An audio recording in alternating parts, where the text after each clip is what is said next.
नमस्कार साथियों, आप सबका पुनः स्वागत है श्रद्धास्तु ज्योतिष में।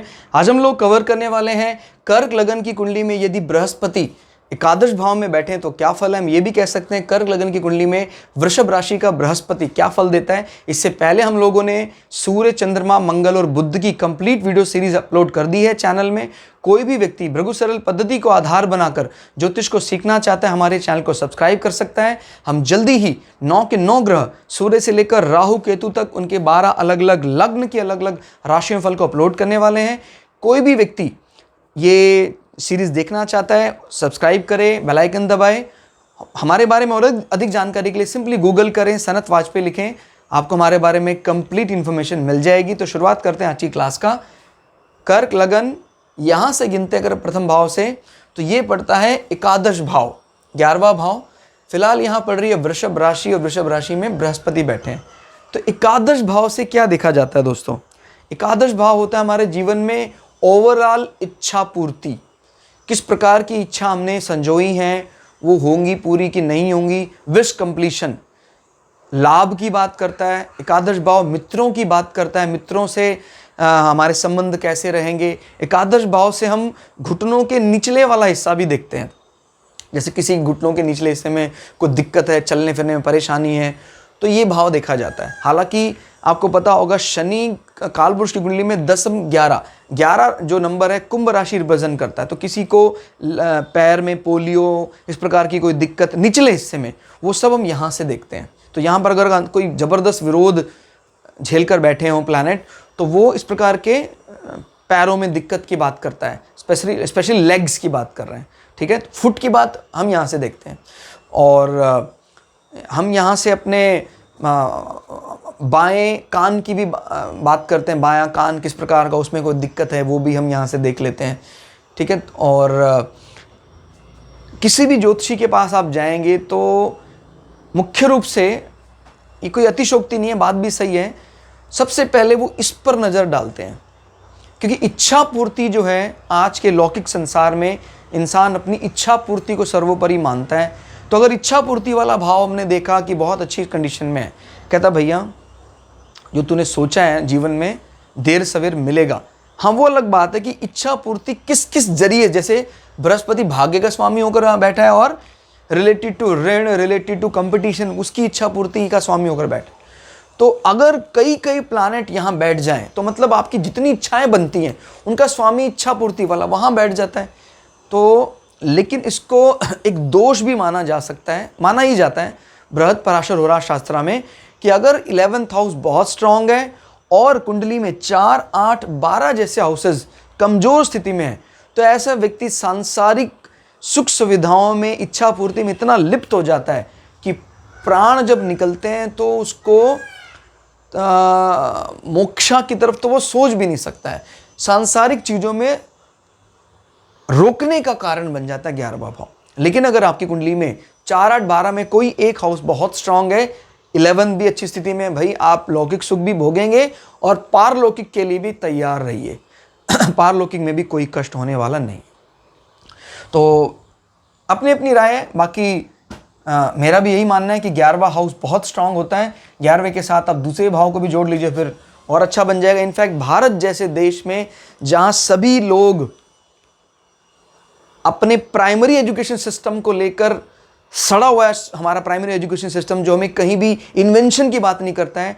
मेरी ये खुद की व्यथा बता रहा हूँ आपको, जो मैंने महसूस किया है कंट्री में, कि हम सिर्फ डिग्री, पीएचडी की बात करते हैं। वो नॉनसेंस जिसको पता ही नहीं मॉरल वैल्यू क्या होती है, नैतिक मूल्य क्या होता है, प्रॉमिसिंग नेचर क्या होता है द्वितीय भाव के कारण, वो अपनी पीएचडी को अगर स्ट्रांग कर भी ले तो क्या फ़ायदा, वो आदमी किसी के काम नहीं आ सकता है। एक अच्छा पढ़ा लिखा व्यक्ति क्या चोर नहीं हो सकता है?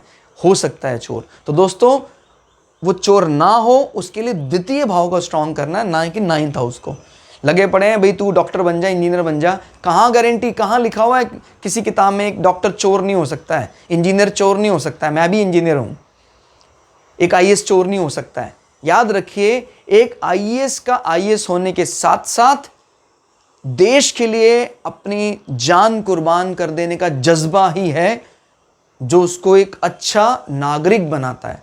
अदरवाइज कोई फायदा नहीं है, कितने भी अधिकारी पैदा कर लो, ये सारे जहां बुद्धि लगाएंगे अपने लिए, देश के लिए नहीं लगाएंगे, वो देश का नुकसान करने वाले वो खुद पढ़े लिखे लोग ही होंगे।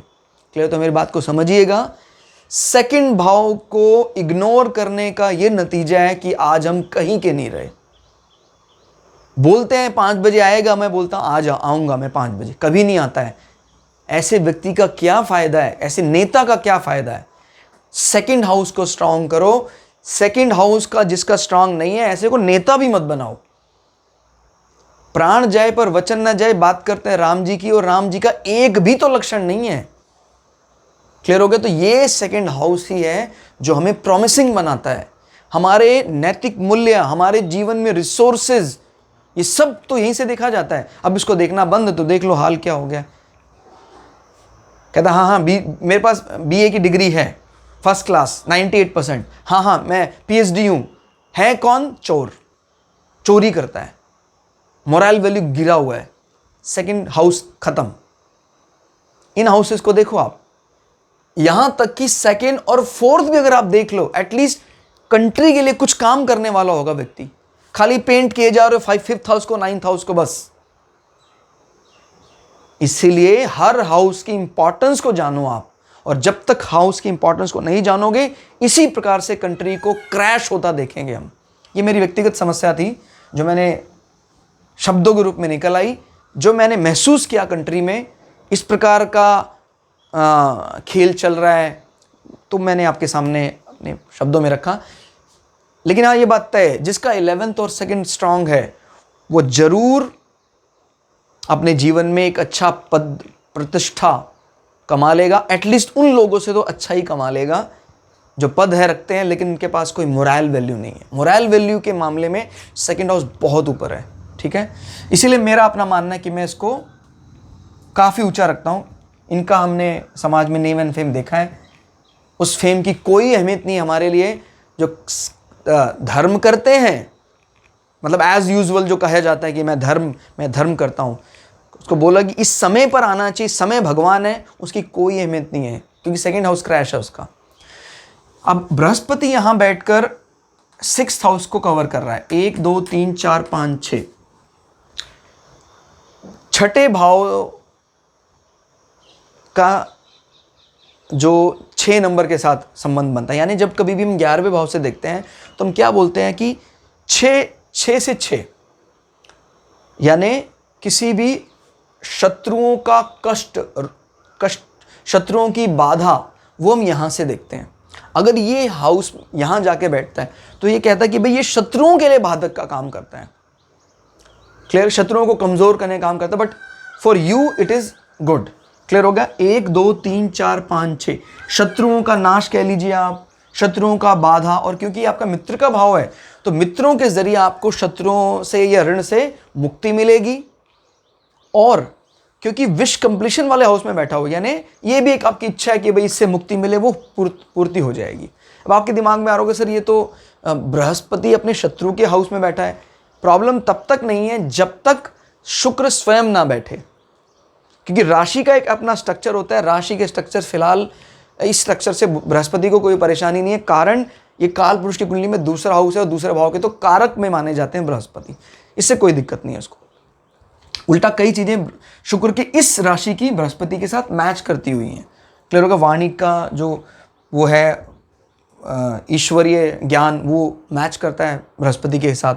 और नवम भाव से 1 2 3, नवम भाव से तृतीय होकर बृहस्पति बैठे हैं, तो नवे भाव से तीसरे का मतलब होता है आपके पिता के भाई, यानी आपके चाचा, उनके संबंध भी आप यहां से देखते हो। जब इसका स्वामी बैठे ही यहां है तो आपके चाचा आपके जीवन में एक अहम रोल अदा करेंगे, वो भी आपके जीवन में कई प्रकार के लाभ दिलाने वाले होंगे।